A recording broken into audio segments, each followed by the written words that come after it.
প্রিয় বন্ধুরা, আজকের পর্বে আলোচনা করব মাধ্যমিক এবিটিএ টেস্ট পেপার থেকে বাংলা বিষয়ের দুটো পৃষ্ঠা অর্থাৎ 196 এবং 231 নম্বর পৃষ্ঠায় যে প্রশ্নগুলো রয়েছে সেগুলো আলোচনা করব। 196 নম্বর পৃষ্ঠায় কিন্তু 7 নম্বর সেট। দেখো এখানে যে এমসিকিউ প্রশ্নগুলো রয়েছে, প্রথমে তার অ্যান্সারগুলো আমি আলোচনা করছি, তারপর আলোচনা করব যে এসএকিউগুলো রয়েছে সেগুলো। প্রয়োজনে তোমরা কিন্তু খাতাতেও লিখে নিয়ে পড়তে পারো। অবশ্যই টেস্ট পেপার দেওয়া সমস্ত প্রশ্নগুলোই কিন্তু তোমরা খুব ভালো করে প্র্যাকটিস করবে। দেখো প্রথম প্রশ্ন, তপন বিয়ে বাড়িতে নিয়ে গিয়ে এসেছিল। এটা লিখবে হোম টাস্কের খাতা। স্টেশন থেকে নদীর উপরকার ব্রিজের দূরত্ব ছিল 1 মাইল। 3 নম্বর, সে ভয়ানক দুর্লভ জিনিস। সেই ভয়ানক দুর্লভ জিনিসটি কি? সন্ন্যাসীর পায়ের ধুলো। 4 নম্বর, আয় আরো বেঁধে বেঁধে থাকি। এই কবিতাটি যে কাব্যগ্রন্থ থেকে নেওয়া হয়েছে তার উত্তর লিখবে জলই পাষাণ হয়ে আছে। 5 নম্বর, এলো ওরা লোহার হাতকড়ি নিয়ে। মানে ওরা কারা? এখানে ওরা বলতে কিন্তু ইউরোপীয়দের কথা বলা হয়েছে।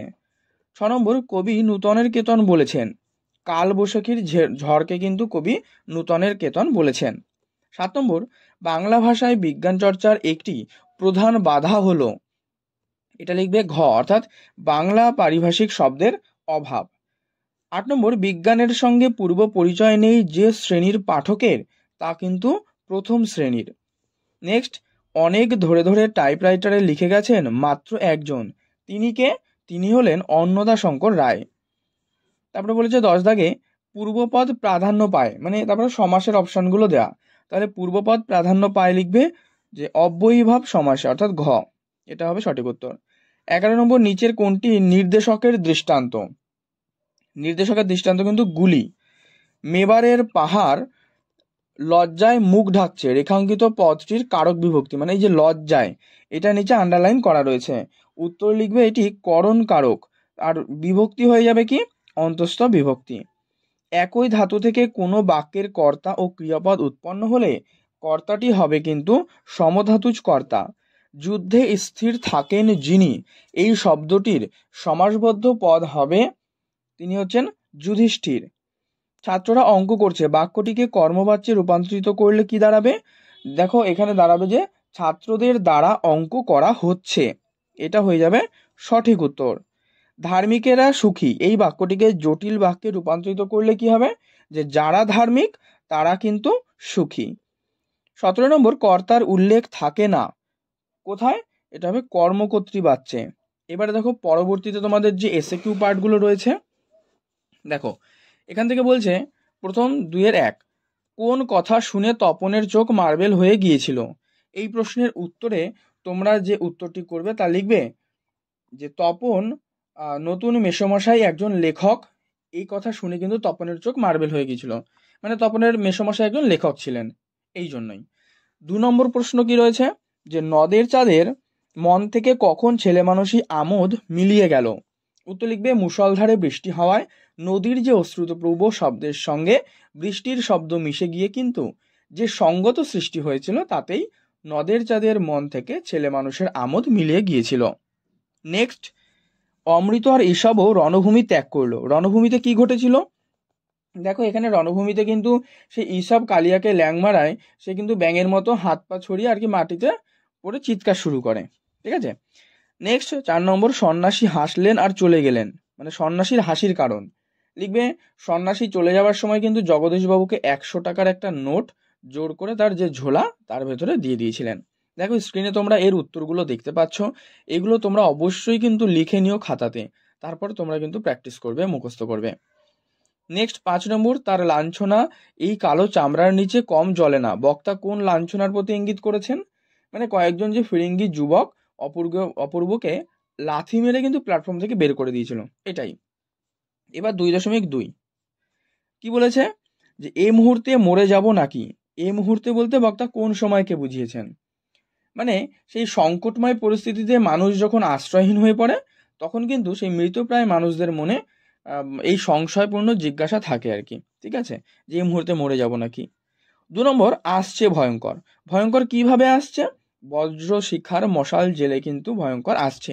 দেখো এই প্রশ্নগুলো অনেকবার মানে রিপিট হয়েছে, এর আগের সেটগুলো তোমরা যারা অলরেডি করে ফেলেছো বা দেখে ফেলেছো তারা কিন্তু দেখবে এই প্রশ্ন কতবার করে কমন দেওয়া রয়েছে, আর এই সমস্ত প্রশ্নগুলোই কিন্তু বারবার করে প্র্যাকটিস করবে।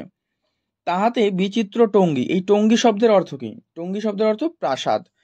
অস্ত্র ফেলো, অস্ত্র ফেলে কোথায় রাখা যেতে পারে বলে কবি মনে করেন? এটা সেই গানের দুটি পায়ে অস্ত্র ফেলে রাখা যেতে পারে বলে কবি মনে করেন। 5 নম্বর, রত্নাকর রত্নোত্তমা কার বিশেষণ হিসেবে ব্যবহৃত হয়েছে? কি লিখবে এখানে? দেখো এটা লিখবে দেবী লক্ষ্মীর বিশেষণ হিসেবে কিন্তু ব্যবহৃত হয়েছে এই রত্নাকর রত্নোত্তমা। পরবর্তী 2.3 প্রশ্ন, আমরা তাতে হোম টাস্ক করতাম, মানে বক্তা কিসে হোম টাস্ক করতো? সে কিন্তু কলা পাতাকে কাগজের মতো করে কেটে নিয়ে তাতেই হোম টাস্ক করতো, মানে এক কথা হচ্ছে কলা পাতায়। ঠিক আছে, এটা সম্পূর্ণ বাক্যে এইভাবে লিখবে। 2 নম্বর, স্টাইলাস কি? স্টাইলাস হচ্ছে ব্রোঞ্জের যে শলাকা, তার পোশাকি নাম স্টাইলাস। 3 নম্বর, পরিভাষা রচনাটিতে ত্রুটি হতে পারে কখন? এটা লিখবে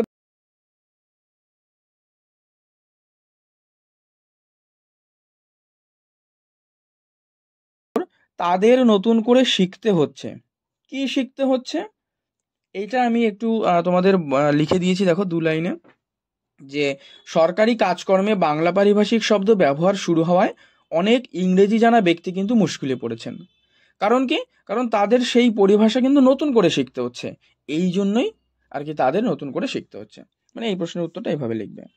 এরপরে তোমাদের ব্যাকরণ পাঠ রয়েছে 2.4, যে নির্দেশক কাকে বলে। দেখো এটা সেই আবার রিপিট কোয়েশ্চেন রয়েছে, তাও আমি তোমাদেরকে বলে দিচ্ছি এখানে সংক্ষেপে, যে সমস্ত চিহ্ন একবচন বা বহুবচনকে স্পষ্ট করে তোলে তাদের নির্দেশক বলে। প্রকৃতির দৃষ্টি অতীত জাদু নিম্নরেখ পদটির কারক বিভক্তি। আচ্ছা, প্রকৃতির কোন কারক হবে? এটা লিখবে সম্বন্ধ পদের র বিভক্তি।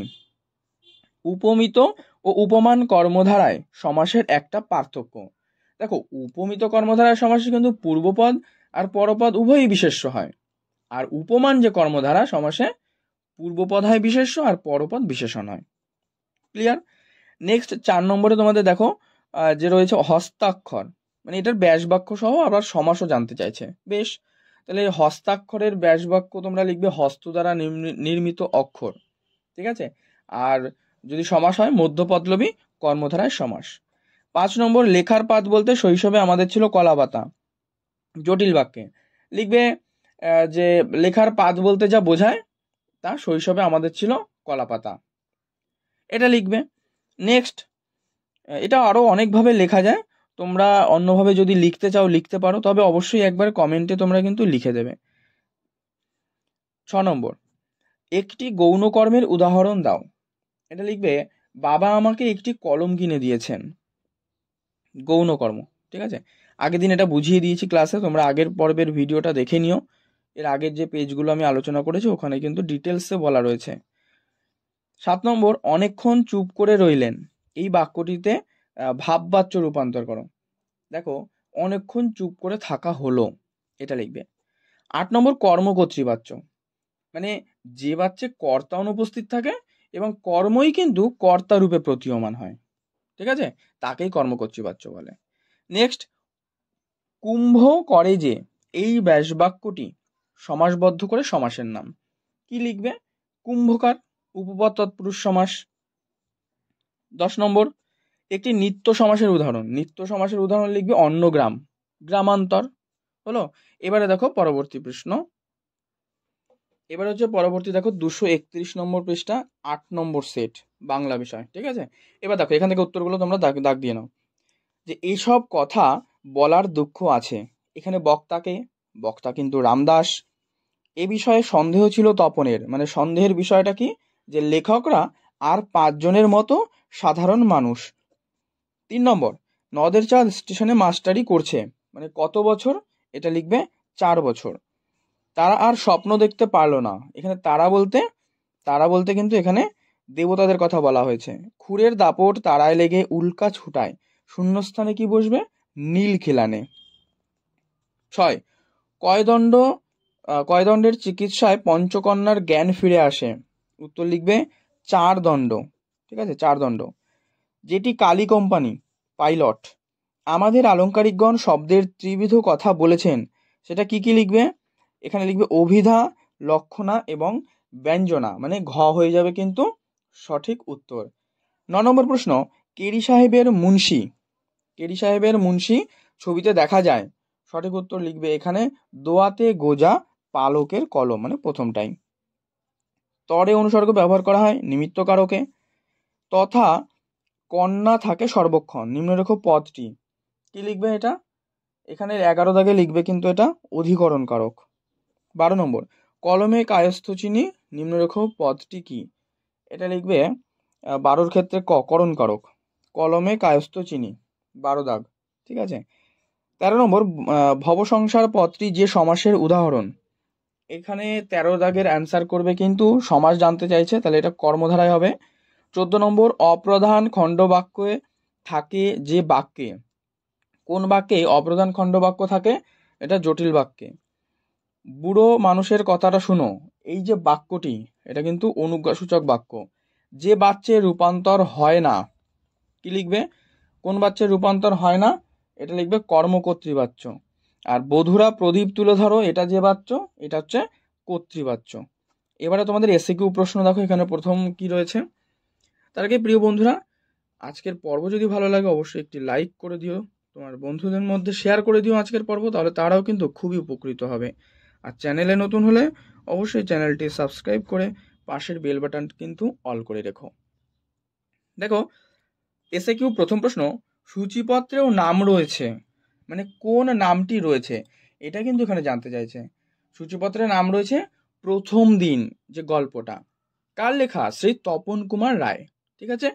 2 নম্বর, সে প্রায় কাঁদিয়া ফেলিয়াছিল, সে কেন কেঁদে ফেলেছিল? কারণ অনাবৃষ্টির ফলে নদীর যে সেই ক্ষীণ স্রোতধারা প্রায় শুকিয়ে যাওয়ার জন্য কিন্তু নদের চাঁদ কেঁদে ফেলেছিল। তুমি তো ইউরোপিয়ান নও, দেখো পরের পাতায় কি রয়েছে,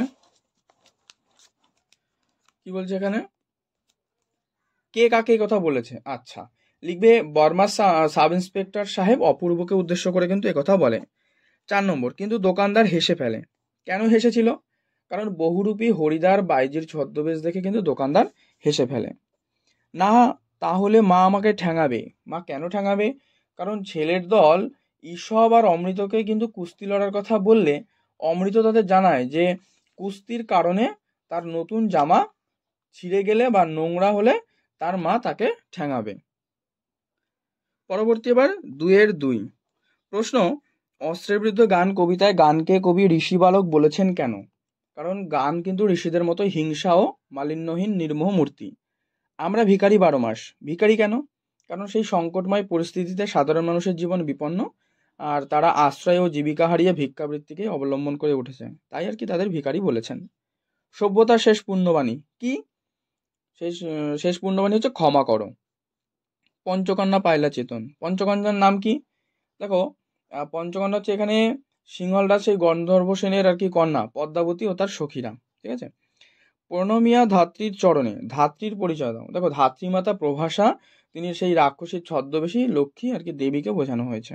ওকে, নেক্সট 2.3, কলম সেদিন খুনিও হতে পারে বই কি? কি কারণে কথা বলা হয়েছে? কারণ খ্রিস্ট জন্মের আগে যখন রোমের সেই অধীশ্বর জুলিয়াস সিজার ব্রোঞ্জের কলম বা স্টাইলাস দিয়ে মানে কাসকাকে আঘাত করেছিল, সে কথাই এখানে কিন্তু বলা হয়েছে। শুভ ঠাকুরের পরিচয় জানতে চাইছে, লিখবে যে শুভ ঠাকুর হচ্ছে রবীন্দ্রনাথ ঠাকুরের শেষদা হেমেন্দ্রনাথের পৌত্র, আর তিনি চিত্রশিল্প ও শিল্প সংগ্রাহক ছিলেন। 3 নম্বর কি লিখবে, প্রথম শ্রেণীর পাঠক বলতে লেখক কাদের বুঝিয়েছেন?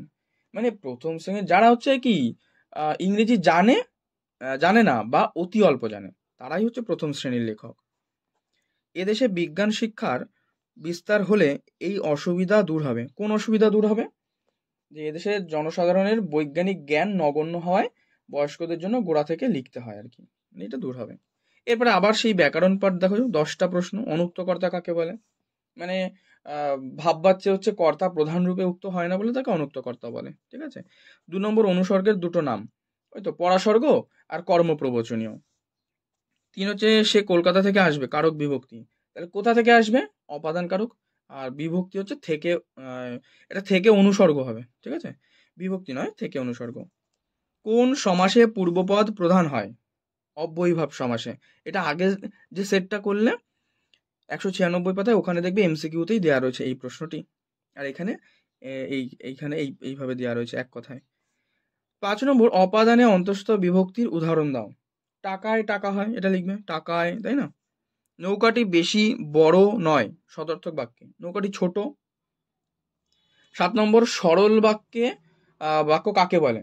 মানে যে বাক্যে এটা লিখবে যে ব্যক্তি একটিমাত্র কর্তা, হ্যাঁ, যে বাক্যে একটিমাত্র কর্তা এবং একটিমাত্র সমাপিকা ক্রিয়া থাকে তাকে সরল বাক্য বলে। লিখে দেবে যে রাম ভাত খায়, এরকম সিম্পল। আচ্ছা, তারপরে রয়েছে কি, জটিল বাক্যের উদাহরণ দাও। যদি তুমি যাও তবে আমি আসব, মানে যদি তবে, যে সে, যখন তখন, এইগুলো দিয়ে কিন্তু জটিল বাক্যটা উদাহরণগুলো লিখতে হবে, ঠিক আছে? 9 নম্বর, কর্তৃবাচ্য থেকে কর্মবাচ্যে রূপান্তরের নিয়ম। আমি একটা বলে দিচ্ছি, লিখবে, এটা লিখবে হচ্ছে যে কর্তৃবাচ্যের ক্রিয়া সকর্মিকা হলে বাক্যটিকে কর্মবাচ্যে রূপান্তরিত করা হয়। 10 নম্বর, কর্মবাচ্য ও ভাববাচ্যের পার্থক্য। দেখো, যে বাচ্চে ক্রিয়াপদটা কর্মের অনুগামী হয়, কর্মই বাক্যের উদ্দেশ্য স্থানে বসে বাক্যকে নিয়ন্ত্রণ করে, সেটা হচ্ছে কর্মবাচ্য। আর ভাববাচ্য কি? ভাববাচ্য হচ্ছে যে বাচ্চে ক্রিয়ার ভাবটা প্রাধান্য পায়, ক্রিয়াপদের কর্তা কর্মের অনুসারী হয় না, তাকে ভাববাচ্য বলে। দেখো, তোমরা এই যে স্ক্রিনে যে লেখাটা দেখতে পাচ্ছ, অবশ্যই এই লেখাটা তোমরা লিখে নিও। আমি তার সাথে তোমাদেরকে এগুলো আলোচনাও করে দিলাম। আর আজকের পর্ব যদি ভালো লাগে অবশ্যই কিন্তু লাইক করে দিও, শেয়ার করে দিও তোমার বন্ধুদের মধ্যে। আর চ্যানেলে নতুন হলে অবশ্যই চ্যানেলটি সাবস্ক্রাইব করে পাশের বেল বাটনটি কিন্তু অল করে রেখো।